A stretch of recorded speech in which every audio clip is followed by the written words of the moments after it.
ప్రార్థన చేసుకుందాం. పరిశుద్ధుడైన మా తండ్రి, నీ కొందనాలయ్యా. కొద్ది నిమిషాలు మా అందరితో దేవతని మీరు మాట్లాడమని అడుగుతున్నాం. మీ సన్నిధిని మా మీద కుమ్మరించండి. ఆత్మతోను సత్యముతోను దేవ, మా మధ్యలో ఆరాధనలు దేవను నివసించినందుకు నీ కొందనాలు. వాక్య భాగములు కూడా కొద్ది నిమిషాలు దేవ మాతో మాట్లాడండి. ఆత్మీయంగా మా బలిపీఠాలను కట్టండి అయ్యా. ప్రతి హృదయముతోను ప్రతి బిడ్డతోను మీరు మాట్లాడండి సూటిగా, స్పష్టంగా. ఎందుకు పనికిరాని అయోగ్యుడును అల్పుడును, ఎందుకు పనికిరాని వ్యక్తిని నన్ను నిలవబెట్టుకొని మీ బిడ్డలతో మాట్లాడమని యేసు నామములో అడుగుచున్నాము తండ్రి, ఆమేన్. దైవజనుడైన పౌలు రోమాలో ఉన్న సంఘముతో మాట్లాడుతున్న మాట ఏంటిదంటే, ఎవడు గ్రహించేవాడు లేడు, ఎవడు దేవునిని వెతికేవాడు లేడు, అందరూ త్రోవ తప్పి ఏకముగా పనికి మాలిన వారైరి అని రాయబడింది. ఎలా ఉన్నారంట? అందరూ ఏకముగా త్రోవ తప్పి పనికి మాలిన వారయ్యారు. పనికి మాలిన వారు అని ఎవరిని అంటారు చెప్పండి? పనికిరాను అని అంటారు. ఎవరిని అంటారు? పనికిరాను అని అంటారు. పనికి మాలినోడు అని అందరిని అందరూ. బాగా శుభ్రంగా మంచి ఉద్యోగం చేసుకొని గొప్ప పొజిషన్లో ఉన్న ఎవరైనా పనికి మాలినోడు అంటారా? అనరు. ఎవరిని అంటారంటే, పని పాట లేక తల్లిదండ్రులు పెడితే తిని తిరిగి తిరిగితే వాళ్ళని అంటారు పనికి మాలినోడు అని. అందరిని అనరు. పౌలు ఏమంటాడంటే, గ్రహించేవాడు ఎవడు లేడు, దేవునిని వెతికేవాడు కూడా ఎవడు లేడంట. ఎందుకు దేవుణ్ణి వెతకలేకపోతున్నారో చాలా జాగ్రత్తగా ఆలోచించండి. దేవుడు ఒక మనిషికి తనను తాను కనపరుచుకుంటున్నా, దేవునిని వెతకడానికి ఈరోజు మనుషులకు ఏమైపోతుంది? ఒకటి లేజినెస్, రెండు జ్ఞానము లేక. హోషేయ గ్రంథంలో చాలా క్లియర్గా రాయబడి ఉంది. ఏమనంటే, నా జనులు జ్ఞానము లేక, డబ్బు లేక నశించిపోవట్లేదు. అర్థమైంది? ఆస్తిపాస్తులు లేక, అష్టైశ్వర్యాలు లేక కాదు. ఏమి లేకంట? జ్ఞానము లేక నశించిపోతున్నారు అని ఉంది. అంటే మనిషి దేవునిని వెతకడం పూర్తిగా మానేశాడు. ప్రియ దేవుని బిడ్డలారా, దేవుడు పిలుస్తున్నా సరే, దేవుడు నిన్ను వెతుకుతూ వస్తున్నా సరే, మనిషి దేవునిని వెతకడం మానేశాడు. లూకాసు వార్త 14వ అధ్యాయం చదవండి. లూకాసు వార్త 14వ అధ్యాయం 15వ వచనం. ఆయనతో కూడా భోజన పంక్తిని కూర్చుండిన వారిలో ఒక్కడు ఈ మాటలు విని, దేవుని రాజ్యములో భోజనము చెయ్యువాడు ధన్యుడు. చాలమ్మా. ఎవడంట ధన్యుడు? దేవుని రాజ్యములో భోజనము చేయువాడు. ఇక్కడ భోజనము చేయువాడు కాదు. అర్థమైందా? ఇక్కడ భోజనం అంటే ఏంటిది? ఏ భోజనం అది? నువ్వు తినే భోజనమా? ఏ భోజనం అండి? హలాల్లో బిలాల్లో దొరికే బిర్యానీయా భోజనం అంటే? మరి ఏం భోజనం? ఇక్కడ ఒకవేళ నువ్వు భోజనము చేయాలంటే నీకు నిన్ను తృప్తిపరచడానికి రకరకాల వంటకాలు కావాలి కదా. ఇక్కడ భోజనం చేయాలంటే, మరి ఆయనతో కూడా పరలోకంలో భోజనం చేయాలంటే ఏం కావాలి చెప్పండి? ఏం కావాలి? దేవుని వాక్యము చాలా స్పష్టంగా మాట్లాడుతుంది. ఎవడు ఆయనతో పరలోకంలో భోజనం చేస్తాడో వాడు ధన్యుడంట. ఇదోకే. ఇక్కడ మనం ఆయన శరీరంలోను ఆయన రక్తంలోను పాలిభాగస్తులం అవుతున్నాం. ఇక్కడ ఓకే. మరి అక్కడ? ఇక్కడ పాలిభాగస్తులు అయినంత మాత్రం అక్కడికి వెళ్ళిపోతామా? అక్కడ చాలా క్లియర్గా రాయబడింది. దేవుని వెతికేవాడు ఎవడు లేడు, దేవుణ్ణి కనుక్కునేవాడు ఎవడు లేడు.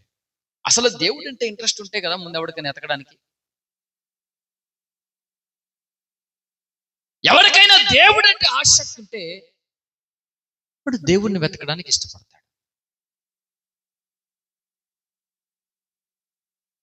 అయితే ఆయన అందరినీ పిలుస్తాడా, కొందరిని పిలుస్తాడా, కేటగిరీ చూసి పిలుస్తాడా అనేది కింద వచనాల్లో మనం ఒకసారి చదివితే, ఆయన అతనితో ఇట్లా, నేను ఒక మనుష్యుడు గొప్ప విందు చేయించి అనేకులను పిలిచెను. విందు కాలమందు అతడు ఇప్పుడు సిద్ధమై ఉన్నది రండని పిలువబడిన వారితో చెప్పుటకు తన దాసుని పంపాను. అయితే వారందరూ ఏక మనస్సుతో ఏం చెప్పారంట? నెపములు చెప్పసాగిరి అని అక్కడ రాయబడి ఉంది.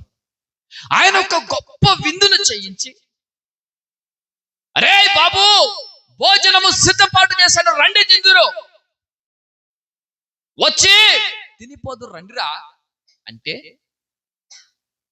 పిలవడం కూడా ఎవరిని పిలిచాడంట? మళ్ళా ఎవరిని పిలిచాడండి? మన మందిరంలో విశ్వాసంలో పిలిచాడా? మరి పెద్ద మందిరాలు ఉంటే వాళ్ళ విశ్వాసంలో పిలిచాడా? ఎవరిని పిలిచాడంట? అనేకులను, రే విందు సిద్ధపాటైంది,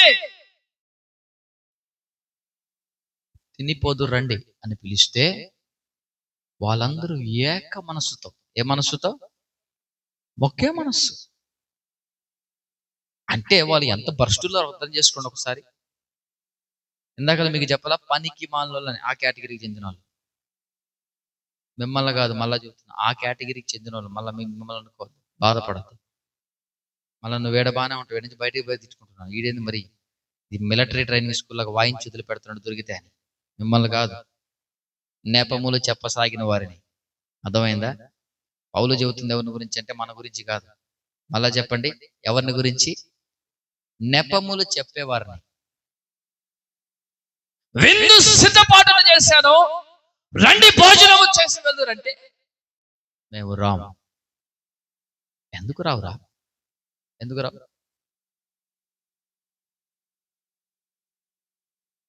మీకు రెండు రకాల మనుషులు చెప్తా.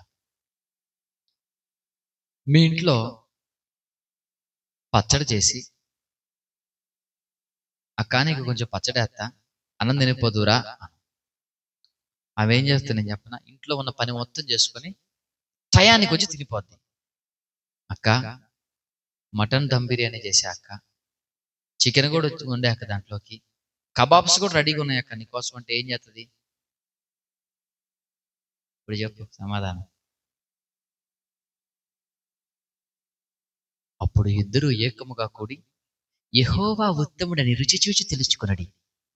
ఏమి చూసి? రుచి చూచి.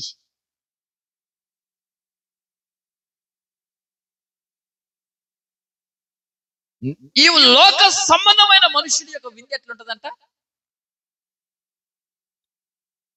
ఒక్కొక్కడు విందు చేస్తారు భూమి మీద. అదే అంటే భూమి మీద అంటే ఫంక్షన్స్. వాడు శుభ్రంగా తింటాడు కడుపు నిండా. పోతా పోతా ఏం చేస్తా, అసలు భోజనాలు బాగాలేవు, భూదరిద్రంగా ఉన్నాయి, వరెస్ట్ భోజనం, పెళ్లి చేసుకుని పెట్టాలి భోజనాలు అసలు. నేను అన్నాను, అసలు నిన్ను ఎవడు రమ్మంది? నువ్వు ఎవడు గురించి నిన్ను అసలు? వచ్చినోడు శుభ్రంగా తినిపోవాలి. చికెన్ అసలు ఉడకలేదు, నీళ్ళగా ఉంది, ఎవడు తినమన్నాడమ్మ నిన్ను? వదిలిపెట్టి ఇంకో ఐటెం గో. అంతా బాగలేని ఐటెం నువ్వెందుకు తినవు అసలు? అసలు బాగలేకుండా తిన్నావు నువ్వు. అన్నం అసలు ఉడకలా. ఉడకకపోతే ఊడరా నేను తినమంది? ఉడకనన్నం తింటే ఏమైంది? కడుపు నొప్పి తెలీదా? తిని కడుపు నొప్పి తెచ్చుకున్న కదా శుభ్రంగా వదిలి ఇంటికి పోతే ఇంకోటి తింటాడు కారణం.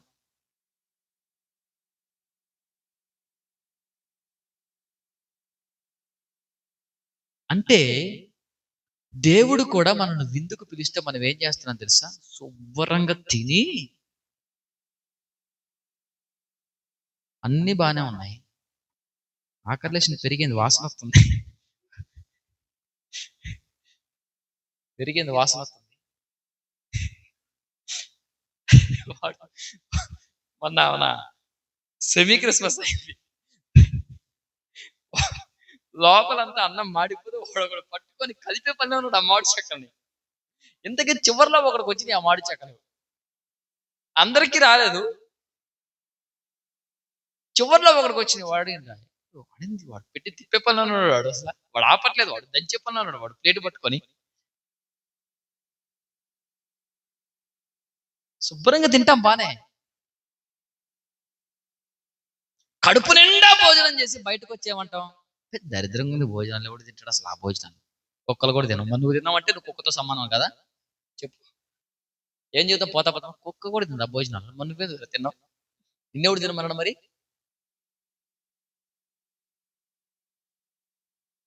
దేవుడు కూడా విందునకు సిద్ధపాటు చేసి రారా అంటే కొంతమంది ఏమో అసలు రావు, మేము ఆ విందు మాకు నచ్చదు, మేము రాము, మాకు ఇష్టకరమైన భోజనం కాదని కొంతమంది నెపములు చెప్పారు. ఇంకొంతమంది వచ్చి తిని బాగలేదని చెప్పిన వాళ్ళు కొంతమంది. అర్థమైందా? వాళ్ళల్లో కొంతమంది చెప్పిన సాకులు ఏంటి అంటే, అయితే మొదటి వాడు నేను ఒక పొలమును కొని ఉన్నాను, దాన్ని ఆవశ్యకముగా నేను వెళ్ళి, మొదటోడు చెప్పిన సాకిది. అర్థమైందా? ఏం చెప్పాడు సాకు? ఎందుకు మేము రాము? పొలం కొన్నారా? చాలా పొలం కొన్నా, పోయి చూసుకోవాలి అర్జెంటుగా. నీకే నువ్వు బాగానే చెబుతావు. మత్తయి సువార్త 13వ అధ్యాయం 38వ వచనము ఒకసారి చదవండి. మత్తయి సువార్త 13:38. చాలు. పొలము లోకమంట. పొలం అంటే దేనికి సాదృశ్యం? లోకమునకు సాదృశ్యం. అంటే నువ్వు లోకము కోసం దేవుడు నిన్ను విందుకు పిలుస్తున్నా సరే మేము రాము, మేము పొలమును కొన్నాం, మేము పొలమును చూసి రావాలి. ఒక మాట చెప్పండి, ఒక 5 ఎకరాల భూమిని కొనుక్కున్నాడు. అరే ఆదివారం మందిరానికి రావాలంటే, అయ్యగారు నేను రాను, నేను పోయి పొలం కొనుక్కున్నాను, అది చూసుకోవాలా? పొలమును కొన్నోడు ముందు పోయి చూసుకొని కొంటాడా, చూసుకొని కొండస్తా? అది చెప్పండి. మొత్తం చూసుకొని దానికి సరిహద్దులు ఎట్లున్నాయి, అర్థమైందా? అటుపక్క ఎవడిది, ఇటుపక్క ఎవడిది, అసలు ఇవన్నీ చూసుకుంటాడా, చూసుకోడా? అన్ని చూసుకునే కదా పత్రాలు సరిగ్గా ఉన్నాయా, రికార్డులు సరిగ్గా ఉన్నాయా, ఈ భూమి రిజిస్టర్ అయిందా, ఇవన్నీ చూసుకుని కొంటాడా, చూడకుండా కొంటాడా? చూసుకునే కొనకపోతే ఇంక వాడు పోయి మళ్ళా చూసేది ఏంటి? ఇంకా గోంగూర ఇంకోటి మళ్ళా పోయి చూసేది ఏంటి తింటాడా? అంటే లోక సంబంధమైన వాటి కోసం దేవునికి సాకులు చెప్తుంటావేమని? అయ్యగారు ఈ వారం అసలు చాలా హెడేక్గా ఉంది, రాలేకపోయాను. అంత హెడేక్గా ఉంది, పడుకుని టీవీ అటు చూస్తున్నావు. మరి లోపల మనస్సాక్షి మాట్లాడుతుంటుంది, సేవకుడు కాదు, మనస్సాక్షి. ఏమని? నీకు అంత తలనొప్పికుంటే నువ్వు టీవీ అట చూస్తావు, దగ్గర పెట్టుకుని సెల్ ఫోన్ ఇట చూస్తావు. మళ్ళా ఒక సెల్ ఫోన్ నలుగురు చూస్తుంటారు, ఎట్టంటే ఇటు చూస్తుంటే భార్య భర్త, వెనక నుంచి 2 పిల్లలు చూస్తుంటారు మళ్ళీ దాన్ని. అప్పుడు రాదు మనకు తలనొప్పి. మందిరానికి పోవాలనేటప్పటికి తలనొప్పి, ఒలి నొప్పి, సమస్తమైన 360 డిగ్రీలు అన్ని నొప్పులు వస్తాయి మనకి. అప్పుడే వస్తాయి ఏందో మనకు కూడా ఆ నొప్పులు. మరి లోక సంబంధమైన వాటి కోసము నువ్వు విందును నిర్లక్ష్యం చేస్తున్నావు.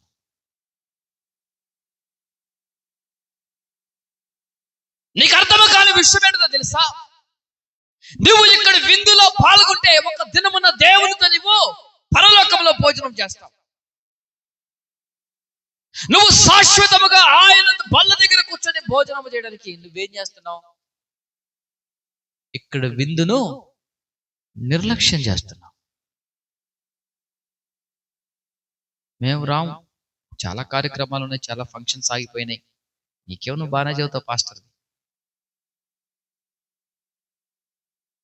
నువ్వు పాస్టర్, నువ్వు బాగానే చదువుతావు, నీకంటే పని పాట ఉండదు, తెల్లబట్టలు వేసుకొని వచ్చాడు నించుంటాం. మాకు చాలా పనులు ఉంటాయి, చాలా అపాయింట్మెంట్స్ ఉంటాయి మాకు. ఏకముగా నెపములు చెప్పారంట అందరూ. ఏమని? చాలా పనులు ఉన్నాయి, చాలా ఫంక్షన్స్ ఉన్నాయి, మేము వెళ్ళాలి. ఆదివారం మందిరానికి రమ్మ అంటే ఆళ్ళాడబోయి అయ్యగారు గుంతలు తవ్వాలా, నీకేం తెలుసు? మా పక్కింటి వాళ్ళు పోతారంట, గుంతలు తవ్వితే డబ్బులు దొరుకుతాయి. గుంతల అదేదో ఏరుతారు కదా, ఏంటిది? వజ్రాలు. నువ్వే బాగానే చెబుతావు. పొరపాటున గాని వాడిని ఆదివారం నేను తిట్టినందుకు వాడు ఉండిపోయినప్పుడు గాని వాడి పక్కింటోడికి వజ్రం దొరికిందా? ఆడ బలిపశు ఎవడు చెప్పప్పుడు? బలిపశు ఎవడు? ఇంకా అది నీకు దొరకలేదు అనే బాధ కంటే వాడికి దొరికిందంటే నువ్వు తట్టుకోలేవు. అర్థమైందా? నీకు దొరకలేదని కాదు అది విషయం, అక్కడ వాడికి దొరికింది. వాడు కూడా ఒకవేళ దొరకకపోతే నువ్వేం చెప్తావు తెలుసా? ఓహో, మా పాస్టర్ ముందే చెప్పి నేను రావాలి అనవసరంగా, అందుకే నేను డబ్బులు బాగొట్టుకోవాలి, ఆరోగ్యాన్ని బాగొట్టుకోవాలి. వాడికి గాని పొరపాటున వాడు వజ్రం అనుకుని చిన్న రంగురాయి తెచ్చుకున్నా, వాడు ఇది వజ్రం అని వాడు నీకు నిజంగా వాడు డూపుగా చెప్పినా సరే ఇంకా నన్ను తిట్టుకుంటావు చూడిగా డాషులేగా. అర్థమైందా? ప్రపంచంలో ఎన్ని బూతులు ఉన్నాయో ఈ పనికి మాలోడి మాట అనవసరంగా వినకుండా వినపోయినా నేను కూడా తెచ్చుకునేదాన్ని. పోనీ వాడితో తోడుకుపోతే వచ్చి నన్ను ఇరగొట్టి సగమాన్ని ఇచ్చేవాడుగా వాడు నాకు. అసలు ఈ మందిరాలకే పోకూడదు, ఈ మందిరాలు దరిద్రం. ఏకముగా నెపములు చెప్పసాగారంట. ఎందుకు? లోకము కొరకు పరిగెత్తడానికి, లోక సంబంధమైన వాటి నిమిత్తము పరిగెత్తడానికి వారు ఏకముగా నెపములు చెప్పారు. రెండవడు ఏం చెప్పాడు చూద్దాం ఒకసారి. మరి ఒకడు, నేను 5 జతల ఎడ్లు కొన్నాను, వాటిని, అక్కడ చాలా జాగ్రత్తగా గమనించండి, మళ్ళా చదవండి ఒకసారి. 5 జతల ఎడ్లు కొనడానికి పోతున్నాడా, కొన్నాడా ఇడు? మరి ఇంకా తర్వాత ఇది చేసేది ఏంటి? పోయి ఏమండి, ఒకవేళ నేను కొనాలి 5 జతల ఎడ్లు, నేను పోయి చూసుకోవాలి పాస్టర్, ఆడు ఈ రోజే అవైలబుల్గా ఉంటాడు, తర్వాత దొరకడు అంటే అది ఒక విధంగా అర్థవంతమైనది. వాడు చెప్పేది ఏమని చెప్తారు అక్కడ? ఎడ్లు దేనికి సాదృశ్యం అంటే పనికి సాదృశ్యం. దేనికంట? దేనికి? ఎద్దులు ఎందుకు కొనుక్కుంటారు? పని చేయడానికే కదా, పొలంలో పని చేయడానికి. అంటే లోకం, పొలం అంటే లోకం. లోకములో కష్టపడడానికి దేవుడు మనకి ఇచ్చిన కొన్ని అవకాశాలు. 5 జతల ఎడ్లు అంటే 10 ఎడ్లు కొన్నాడు. అది కుంటిదా, గుడ్డిదా, గూనిదా ఎన్ని చూసే కొంటాడా, చూడకుండా కొంటాడా? ఇంకా తర్వాత ఈడి పోయి చూసి తింటే ఇంకా అయ్యా మాకు చాలా పనులు ఉన్నాయి, మేము రాము ఈరోజు. నువ్వేం బాగానే చూతావు, ఆదివారం పనికి పోతే 1000 రూపాయలు వస్తాయి. అర్థమైందా? నాకు అనిపిస్తుంది ఒక్కోసారి దేవుడు నిజంగా సేవకులు ప్రార్థన ఆలకించదనుకుంటాం, కానీ ఖచ్చితంగా ఆలకిస్తాడు. ఎందుకో మీకు చెప్పడా? గత సంవత్సరం మిరపకాయలకు పోతే కూలి ఎంత చెప్పండి? 500, 600 కూడా ఇచ్చిన రోజులు ఉన్నాయి కొన్ని. అర్థమైందా? సేవకులు ఎంత కన్నీరు కాచి ప్రార్థన చేస్తున్నాయా, మరి దరిద్రుల పనికి మాలలాగా ఆదివారాలు కూడా మానేసిపోతుండ్రే వాళ్ళు. కనీసం కనికరం కూడా లేదు వాళ్ళకి. ఈ సంవత్సరం ఎంత? అది అట్లుంటుంది దేవునితో. ఇప్పుడు పోయి అడగండి అమ్మా దేవుడి, ఏందయ్యా నువ్వు, ఏం మనిషి నువ్వు? అప్పుడు దేవుడు నీకు ఇచ్చే సమాధానం చెప్పనా? అక్క, వారానికి 600, 4 వారాలు ఎంత చెప్పండి? 2400 పోద్ది. అంటే నువ్వు ఎంత సంపాదించుకుంటావు ఓవరాల్ గా? సరే 20 రోజులు నువ్వు వెళ్ళిన పనికి 20 రోజులు వెళ్ళినా 12,000 కదా. ఇప్పుడు 200 20 రోజులు పోతే ఎంత వస్తాయి చెప్పు, లెక్క చేయి, నువ్వు ఎంత వస్తాయి? 4,000. ఎంత పోగొట్టుకున్నావు చెప్పు నువ్వు? 16,000 పోగొట్టుకున్నావు. 2,400 బెస్టా, 1,600 బెస్టా? అందుకే కొద్దిగిస్తాడు, పరీక్షిస్తాడు, అందులో నమ్మకం లేకపోతే అది అట్లుంటుంది దేవునితో. అర్థమైందా? ఫస్ట్ కొద్దిగా ఉంటది, పరీక్షించినప్పుడు చాలా నమ్మకం ఉన్నాం అనుకో బాగుంటది. నేనే అట్లుంటు నా ఇష్టం, నేను ఇట్లనే ఉంటా అన్నాం అనుకో, దేవుడు ఏం చేస్తాడు? పేపర్ కట్ చేసినట్టు కట్ చేస్తాడు. 500లో సగం ఎంత చెప్పండి? అందుకే దేవుడు కూడా ఏం చేస్తాడంటే 500 నోటిని సగాన్ని కట్ చేసి ఈ సగంతో తృప్తి పడరా ఈ సంవత్సరానికి, ఇదే నీకు ఎక్కువ. అట్లుంటది దేవునితో. దేవుడు విందు కాలంలో నిన్ను పిలుస్తుంటే దేని కొరకు పరిగెడుతున్నావు నువ్వు? దేని కొరకు పరిగెడుతున్నావు? అయ్యా నేను లోకములో కష్టపడాలి. ఆమె లేపమ్మ, నవ్వుతా పడుకుంటున్నావు అంటే సుశీల మాట లే, పడుకోకు, కళ్ళు మూయకు. అసలు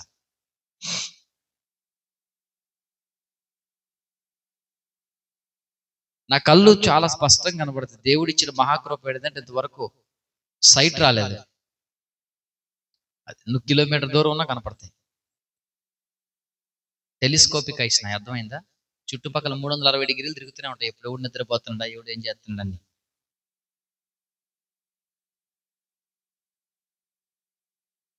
లోకములో ఉన్న పని కొరకు దేవునిని పక్కన పెట్టి మరి పరిగెత్తాం.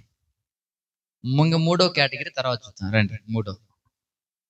మూడోవాడట, నేను ఒక స్త్రీని వివాహం చేసుకున్నాను, అందుచేత నేను రానంటే రాను. పెళ్ళైనడు ఎందుకు వస్తాడా చెప్పండి? పెళ్ళైనడు వస్తాడా? ఈరోజు పెళ్ళైతే రేపు పొద్దున చర్చికి వస్తాడా? ఆ దేవుడు ఏమనుకుంటున్నావు? సుబుద్ధి కలిగిన భార్య యెహోవా దానం. రేపు పొద్దునే నా భార్యను తీసుకొని చర్చికి పోవాలా, దేవుడు ఇచ్చిన బహుమతి అంటారా? వాడు బహుమతి అనేది మొదటి నెలే, తర్వాత నెల నుంచి జాడించి కొడుతుంటాడు దేవుని కూడా. ఎందుకంటే ఆయన పెళ్లి చేసుకున్నా. ఒక ఆమె పెరుగు బకెట్ గిఫ్ట్ ఫ్రీగా ఇచ్చింది నాకు రాత్రి. పెరుగు బకెట్, 5 లీటర్ల పెరుగు బకెట్. ఆమె దేనికంటే ఫ్రీగా ఇస్తున్నాం అన్న. సీతమ్మ ఆంటీ వాళ్ళు చుట్టాలే, సంగం డైరీ. ఏం పేరు? సంగం డైరీ ఉంది కదా, కోటి వాళ్ళ రిలేటివ్స్. మల్లేశ్వరి ఉంది కదా, బోదాడ వాళ్ళ అమ్మాళ్ళు.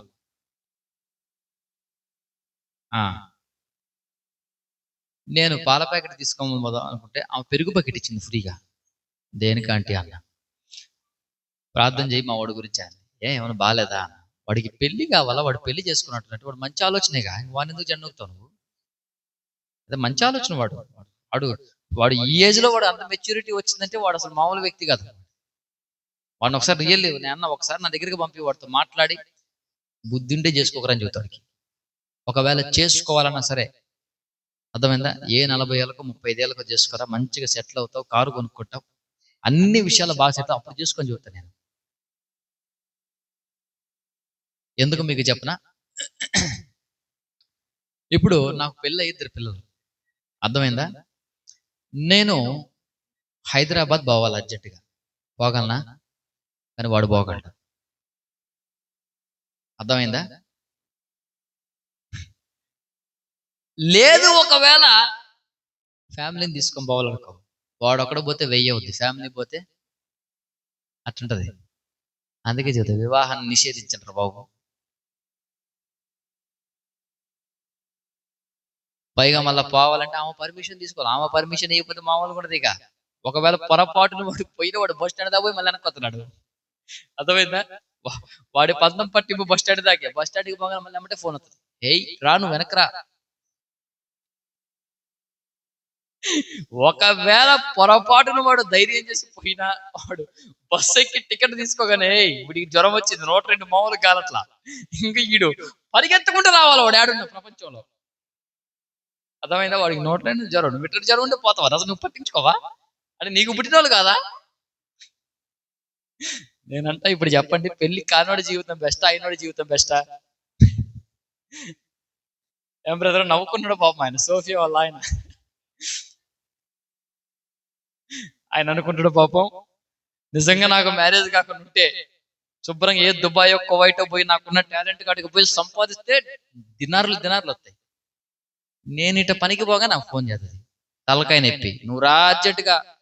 నువ్వు రావా అనగా నేను పరిగెత్తుకుంటూ రావాలి ఆడన్న ప్రపంచంలో.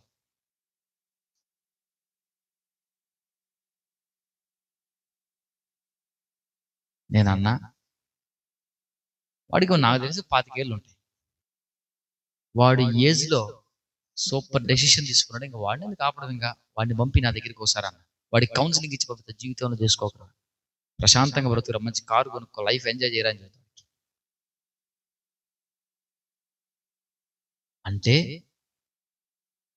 వాడి జీవితంలోనికి నూతన బంధాలు రాగానే, వివాహం అంటే ఏంటంటే నూతన బంధాలంట. నూతన బంధాలు కలవగానే, నూతన స్నేహితులు కలవగానే ఏం చేస్తాడంట? దేవునిని నిర్లక్ష్యపరుస్తాడు, విందును నిర్లక్ష్యపరుస్తాడు. చూడండి, ఆదికాండం 28వ అధ్యాయంలో యాకోబుకు దేవుడు 10వ వచనంలో ఒక గొప్ప కళను యాకోబుకి ఇస్తాడు. చదవద్దు, సమయం అవుతుంది. ఆ కళ రాగానే పొద్దుగూకినప్పుడు అంట తనకు గొప్ప కళ వచ్చింది.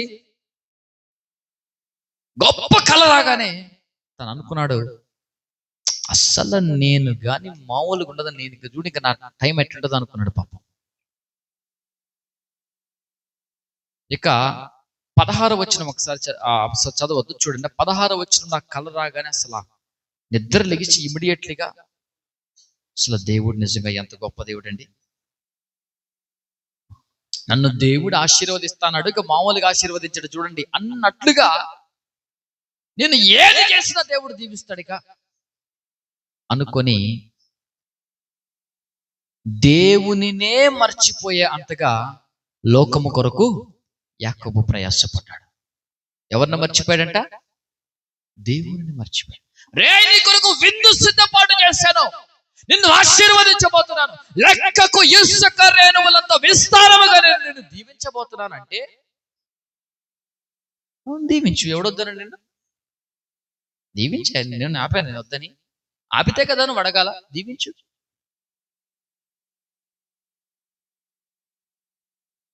అని తనేమనుకున్నాడంటే, నేను మా తాత ఎవడో తెలుసా? అబ్రహాం. మా నాన్న ఎవడో తెలుసా? ఇస్సాకు. అసలు మామూలుగా ఉండదు నాతో, నేను ఎట్టున్న దేవుడు నన్ను దీవిస్తాడు, ఎలా ఉన్న దేవుడు నన్ను ఏకదం లేపుతాడు పైకి, నన్ను దేవుడు అనుకుంటాను అనుకొని 21 సంవత్సరాలు తన జీవితంలో ప్రయాస పడి పడి పడి దెబ్బలు తిని నలగొట్టుకొని 32వ వచనం 32వ అధ్యాయం 26వ వచనంలో అంటాడు, నువ్వు ఆశీర్వదిస్తే గాని నిన్ను విడిచిపెట్టను, నువ్వు దీవిస్తే గాని నిన్ను విడిచిపెట్టను. కారణం ఏంటిది? దేవుడు నిన్ను దర్శించినప్పుడు నువ్వేం చేసావంట? నెపములు చెప్పసాగావు. యాకోబా, నిన్ను దీవిస్తాను అంటే నువ్వు దీవిస్తావని కరెక్ట్గా నువ్వు బాగానే దీవిస్తావు, లేయ కొరకు 7 ఏళ్ళు కొలువు చేయాల, కొలువు చేసిన తర్వాత వస్తాను నీ దగ్గరికి, అర్థమైందా? మాకు చాలా పనులు ఉన్నాయి, 7 ఏళ్ళు లేయ కొరకు కొలువు చేయాలా. సరే, ఇంతకు పెళ్లి చేసుకున్నాడు, అయిపోయింది. 7 ఏళ్ల తర్వాత మళ్ళా దేవుడు దర్శించి, ఏమయ్యా నువ్వు ఇంకా రావా, నీకు వద్దా దీవెన అంటే, అప్పుడు అంటాడు, నేనేం చేస్తా తండ్రి, వాడు మోసం చేశాడు లాభాన్ని, నా మామ వాడు నన్ను చాలా మోసం చేసి ఆ గుడ్డిదని అంటగట్టాడు, కాబట్టి ఇంకొక 7 సంవత్సరాలు నాకు టైం ఇవ్వు, మళ్ళా వస్తా. అలాగా 7, 7, 7 21 సంవత్సరాలు తన జీవితంలో దూరం అయిపోయాడు దేవునికి. అరే, విందు సిద్ధపరచండి రా నాయనా నీ కొరకు, ఎందుకు నెపములు చెప్తున్నావు నువ్వు అంటే, నువ్వు సిద్ధపాటు చేసావు కానీ మాకు నచ్చదు, అర్థమైందా? కొంతమంది స్త్రీలు చెప్తుంటారు, నిజంగా రియల్లీ హార్ట్ఫుల్ గా చెప్తారో లేదో నాకైతే తెలియదు. ఏమని తెలుసా? నా భర్త తింటే ఆయన కడుపు నిండితే నాకు నిండినట్టే. ఏమ్మా, వాడికి నిండితే నీకు నిండినట్టేనా? ఏంటిది? వాడికి నిజంగా బయట వాడు కానీ ఏమైనా తినొస్తే వాడిని ఊరుకుంటావు అసలు, నీకు తేకపోతే? వాడు కానీ ఏదైనా తిని నీకు తేలేదా, ఇంకా వాళ్ళకి తెలుసులే, నేను చెప్పడం ఎందుకు మళ్ళా, వాళ్ళకి తెలుసు వాళ్ళకి ఏం జరుగుద్ది, నేను మళ్ళీ ప్రత్యేకించి చెప్పాల్సిన పని లేదు, నీకు చెప్పాల్సిన పని లేదు.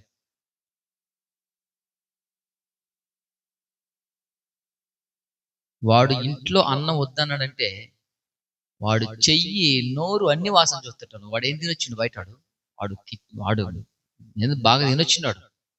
శ్రీను గారు నవ్వుతున్నట్టే పాప, ఏదో గట్టిగానే ఉన్నట్టుంది. శ్రీను గారు నవ్వుతున్నాడు పాప వెనక నుంచి.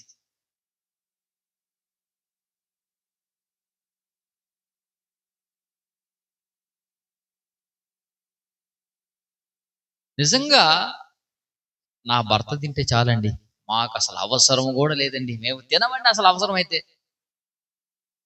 ఇంట్లో ఉన్నదే మేము అవసరం, మామిడికే పచ్చడి వేసుకుంటాం, నా భర్త బయటకు పోయి బిర్యానీ తినొచ్చినా చాలు.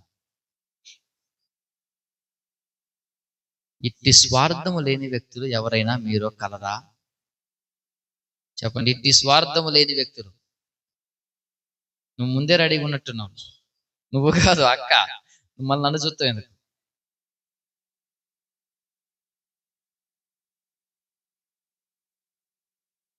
ప్రియ దేవుని బిడ్డలారా, యాకోబు 21 సంవత్సరాలు తన దేవుని యొక్క కృపను దూరం చేసుకోవడానికి కారణం ఏంటిదంటే, దేవుడు యాకోబును దర్శించినప్పుడు యాకోబు ఏం చేశాడు తెలుసా? నెపములు చెప్పసాగాడయ్యా, వివాహం చేసుకోవాలి, పిల్లలు ఉన్నారు, కష్టపడుతున్నాను. 21 సంవత్సరాల తర్వాత అప్పుడు వచ్చింది జ్ఞాననేత్రం, జ్ఞానదంతం. అప్పుడు వచ్చి అంటాడయ్యా, నువ్వు ఆశీర్వదిస్తే తప్పితే నిన్ను విడిచిపెట్టను, నిన్ను దీవిస్తే తప్పితే నేను విడిచిపెట్టను. అందుకే పౌలు అంటాడు, దేవుని వెతుకువారు కలరా, దేవుని కనుగొనేవారు ఉన్నారా? ఒకవేళ నిజముగా నువ్వు దేవుణ్ణి వెతకడానికి కానీ ఇష్టపడితే, ఆయన అంటాడు, ఈ దినమున యాకోబును ఇశ్రాయేలుగా మార్చినట్లు నేను నిన్ను మారుస్తాను. నువ్వు మారతావా? నువ్వు నిజముగా అయ్యా నన్ను యాకోబుగా ఉండడం నాకు ఇష్టం లేదు, అసలు ఇశ్రాయేలుగానే ఉండాలి నాయన, నేను ఇశ్రాయేలుగానే బ్రతకాలనుకుంటున్నాను, ఒకవేళ నేను చచ్చిన ఇశ్రాయేలుగానే చావాలనుకుంటున్నాను అంటే దేవుడు నిన్ను ఇశ్రాయేలుగా మారుస్తాడు. లేకపోతే అంట అప్పుడు 21 వచ్చిన 14-21 లూకాసు వార్త, అప్పుడు ఆ దాసుడు తిరిగి వచ్చి ఈ మాటలు తన యజమానునికి చెప్పగా, ఆ ఇంటి యజమానుడు కోపపడి, నీవు త్వరగా పట్టణపు వీధుల్లోనికి సందులలోనికి వెళ్ళి బీదలను, అంగవిహీనులను, కుంటివారిని, గుడ్డివారిని ఇక్కడికి తోడుకొని రమ్మని చెప్పాను. అంతటా ఆ దాసుడు, ప్రభువా, నీవు ఆజ్ఞాపించినట్లు చేసి తిని, కానీ ఇంకా కూడా ఏముందంట, చోటు ఉంది, ఇంకా కూడా చోటు ఉంది. నువ్వన్నట్లే బీదలను పిలిచాను, అంగవిహీనులను పిలిచాను, గుడ్డోళ్ళు పిలిచాను, కుంటోళ్ళు పిలిచాను, భిక్షం అడుక్కునే వాళ్ళు పిలిచాను, అయినా ప్లేస్ ఉందయ్యా. ఈరోజు ప్రభు నీతో మాట్లాడుతున్నది ఏంటంటే, ఆ మిగిలి ఉన్న స్థలంలో నిన్ను నన్ను కూర్చోబెట్టాలని దేవుడు నీతో మాట్లాడుతున్నాడు. ఆయన విందు కాలము, ఆయన పిలుస్తున్నాడు. సిద్ధపాటు కలిగి ఉంటావా? నువ్వు ఊహించిన ఆశీర్వాదాన్ని చూస్తావు. సిద్ధపాటు కలిగి ఉంటావా? నీవు ఊహించిన రక్షణను నీవు అనుభవిస్తావు. ఈరోజు ప్రభు నీతో చాలా స్పష్టంగా మాట్లాడుతున్నాడు. ప్రియ దేవుని బిడ్డలారా, దేవుని నువ్వు వెతుకు. దేవుణ్ణి కనుక్కునేవాడు లేడంట, దేవుణ్ణి వెతకేవాడు లేడంట. ఈరోజు అంతా కూడా లోక సంబంధమైన భక్తి చేయాలి.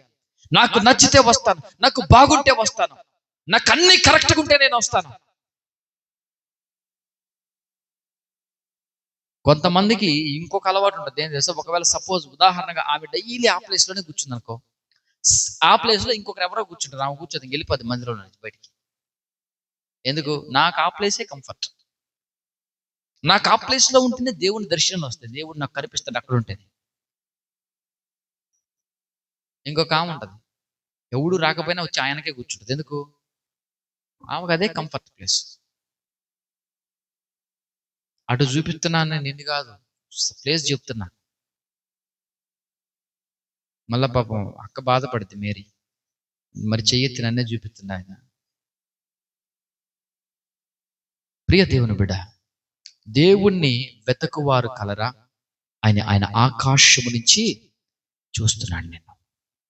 ఈరోజు నిజముగా నిన్ను నువ్వు దేవునికి అప్పచెప్పు, నిన్ను నువ్వు దేవునికి అప్పచెప్పుకో. అయ్యా, నన్ను ఈరోజు దర్శిస్తున్న ఈ విందు కాలంలో నేను సిద్ధపాటు కలిగి నీతో ఉండాలి.